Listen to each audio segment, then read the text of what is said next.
What's happening, everybody? Back again. Talk about Murdernova today. I just read that he's going to be doing the no prep thing. A lot of people last year, he hit a couple of them, I believe, but he was off doing his own thing, and it took a lot of them a while to get into it. A lot of the real street guys that just only want a street race, such as Big Chief, Murdernova. Them were two of the main guys that nobody really seen, and everybody kept wanting to know why, and they wanted to see him race. And they weren't really into it.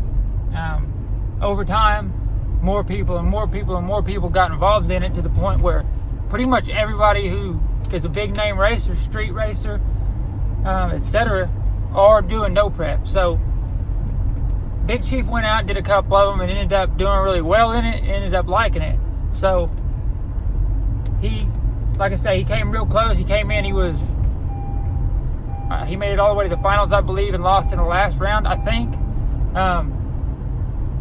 So on Murdernova's Instagram and all his social media accounts, he's posting up. He's got the new Murdernova car ready to no prep, and he plans to hit him this year. He was on there talking about how he was excited to be going to Tucson here pretty quick, and that's going to be, I believe, the first one of many. I believe that's where they're starting out this year, is at Tucson Raceway. So should be a lot of fun to watch. Should be, like I say, it usually takes Sean a little bit of time to get used to things. You've seen when he had when he first got his new car. Obviously, when he first got his new car built, it took a lot of time and a lot of money, and it wouldn't work on the street. They didn't have to take it somewhere else, do a lot of chassis work, move a lot of bars, move a lot of chassis parts to make it to where it would actually work on the street. So, as I said, it took him a while to get everything sorted out, get everything tuned. It took a lot of test hits and a lot of just practicing to get everything where it needed to be, to where it would work on the street. That's why you've seen him, after he brought the new car out, and it kept going left, it kept going right, it kept doing different things, and it wouldn't go down the track. He ended up racing his old car just because he got tired of it. But he's got everything sorted out now. He's raced it since. He raced it this past season, I believe. And like I say, he plans to no prep. He's excited. His wife's excited. I follow them on Instagram, and they've been posting a lot of stuff about it. So they're excited to do it. And it should be fun to watch, like I say. Now pretty much everybody's favorite driver, whether it be Murdernova, whether it be Chief, Doc, Reaper, everybody who's anybody on the 405 street race scene, at least. And I even seen Shocker. Like I say, the Shockers out there, there's a lot of these guys from a lot of them that have slowly but surely, after they've seen other people doing it before them, they're like, well, he's doing it, he's doing it. And they seen the money that they can win. What was the last time, like $200,000 or something? Insane amounts of money. I think Reaper said 200 grand or something like that. I could be wrong, so don't quote me. But it's an insane amount of money that you can win if you win it. And this is a point series, so you race a whole series of races. I don't know how many races there are, maybe 12 or 13 of them, I would guess. And every time everybody races, they gain points. And it's a points thing. It's not really only an elimination thing, it's a points thing. Whoever ends up with the most points at the end wins the whole thing. I think Ryan Martin won last time. There's been numerous of them. And like I say, it's something I didn't even follow, because I'm not really into just the racetrack racing. It's always been kind of boring to me, unless they were street type cars that people could drive on the streets, that were just fast as shit. I never liked going and watching just purpose built race cars go down a track. It was boring to me. Obviously on the street, where there are real cars that have been built into race cars, and there's just more, I don't know, obviously there's more danger, but something about it just makes it more exciting to you, you know what I mean? But for now, a lot of them, like I say, they figure, why not? There's a lot of money there. Everybody else is doing it. They're getting to race, which is what they love to do. So I think it'll be fun to watch. I'm gonna check it out this time, like I say. Also, Lights Out. It is, I want to say, the next day or two. No, maybe it was March 7th, I believe. Lights Out. I can't even remember what number it's at now, but it's a huge thing. Everybody's going, and it should be killer. So, and that's another thing. I seen people on there talking about it. They said they were thinking about making it to where you basically had to pay a fee if you wanted to watch basically the live feed of it. They normally do a live feed and you can watch it on your phone, watch it on your laptop, whatever.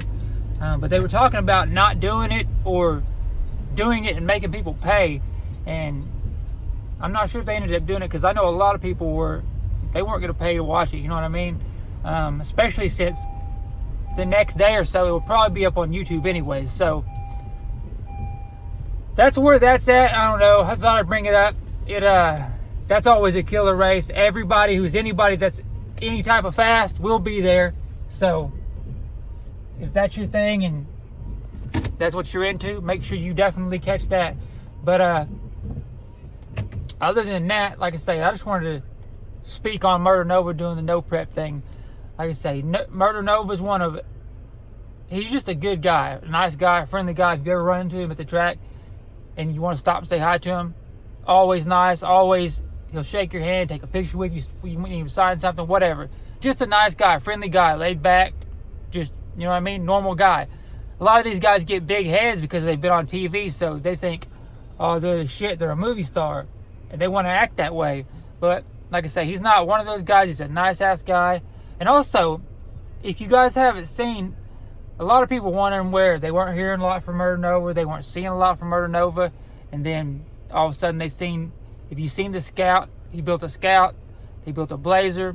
The Scout was actually unveiled at SEMA, I believe, this past SEMA. He's got his own shop now. It's called 187 Customs, and they put out some serious vehicles out of there.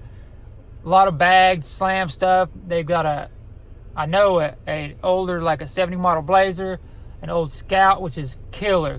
I mean, these things are immaculate, and they're building them from the ground up. These are real show quality cars he's building. So, and a lot of people were on that. Because he got his own shop now, and he's doing his own thing. They feel like, oh well, him and Chief had a falling out. They ain't friends no more, whatever. But that's not the case. You know, they just decided that it's better for them to do their own thing, and it's just time. Like I say, after a while, things change, and you just want to do something different. He decided he wanted to go that route of building, show cars and things of that, that nature, and that's what he's doing. Seems like him and his family are loving it, having a good time doing it. I've seen, like I say, I follow them on all social media accounts, so I see where they're traveling all around and stuff and unveiling their new cars and stuff. And like I say, they're great. They're immaculate cars. They are show cars. If you haven't seen them. Also, he's into just, you know what I mean? Now he bought, I guess he sold one donk, bought another donk. And like I say, he has everything. He's just one of those guys. He's a car guy. He likes any type of car, anything. It doesn't have to just go fast. He's got donks that just cruise, got big wheels. He's got fast-ass cars. He's got trucks. He's got lifted trucks, bag trucks. I mean, he's one of those guys. And when you're a car guy and you start making big money, that's what happens. You're going to have one of everything, because that's just how it is. Any of us as car people, when we're driving down the road and we see something, we're like, damn, I'd like to have one of them. Dang, I'd like to have one of those. You know what I'm saying? When you're making big money and you're working for Discovery, you got your own shop, things like that, you're able to do that. So, like I said, I'm happy for him, glad for him that he's able to do all this stuff.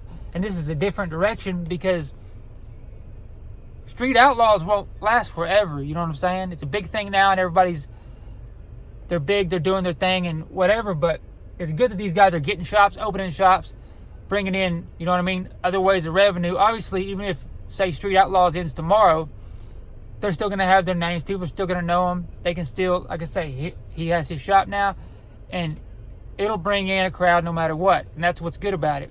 They're not just leaning on Street Outlaws as basically their only source of income. You know what I'm saying? So, happy for all of them. Glad they're doing good. I did see a lot of people are building new cars. Pretty much everybody this year is building a new car. They built cars specific for this no prep series. So one person I didn't see do it was Chief. He hasn't built a new car, but I did see his car take it all the way down to the chassis, nothing on it. He had it at the chassis shop, getting it straightened out, making sure everything was in line and A1, and it's going back together. Just so he knows everything is what it's supposed to be and it's legit. And he's one of those guys that'll spend 1,000 hours working on the same thing just to make it right. You know what I'm saying? A lot of these guys will get sick of something and go buy a new car, build a new car. If he wouldn't have crashed a white car, he would still have the white car. He'd still be working on it. He's had the same small block motor in there. He's one of those guys. He knows what works. It's working. It's been working. He's been outrunning everybody for years. So why change it? You know what I'm saying? But anyway, I'm not gonna keep babbling on and just all in your ear. If you haven't already, like I said, go and subscribe to my channel. Hit the subscribe button. Hit the notification bell. Turn your post notifications on. That way you get something when I drop it. And like I say, drop me a like. More likes you get, more apt it is to be viewed, obviously. And drop me a comment and tell me what you think about it. Tell me if you're excited to see Murdernova hit the no prep scene, or if you think this is something they shouldn't be doing and they should go back to the street. Obviously, you know, Street Outlaws, the show itself isn't ending. This is just an addition. So, but tell me what you think in the comments. Appreciate everybody for watching. Have a good one. I'll see you guys on the next one. I'm out.